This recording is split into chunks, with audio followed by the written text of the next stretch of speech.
د نبی علیہ السلام سلور لوریانې وي، سلور پاغې کې 3 لوریانې، حضرت ام کلثوم، حضرت زینب، حضرت رقیہ، دا 3 وانه لوریانې مبارکې د په بنو امیہ خاندان کې ورکړې وي.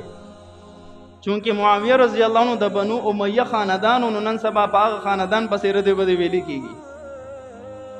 خدا بد خاندان میں نبی علیہ السلام بخپل لوریان بد خاندان کې نه ورکولې،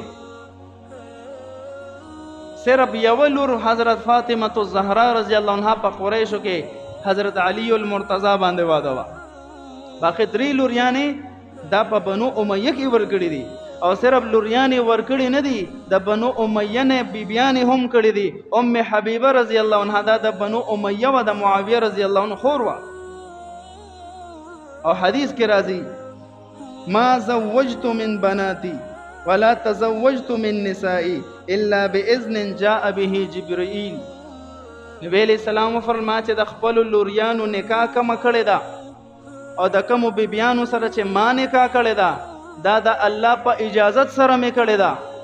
چې کله ما د لور نکاح ورکوله چاله، حضرت جبريل علیہ السلام براتلو، د الله حکم به وروړو چې اے محبوبه د خپل لور نکاح د فلانی صحابي سره وکړه،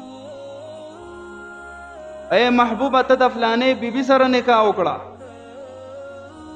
نو جبريل علیہ السلام د الله د طرف نه 3 پیره د بنو امیہ متعلق راغلی دی او خوشخبری راوړی دا، یو پیره د قریش متعلق راغلی دی.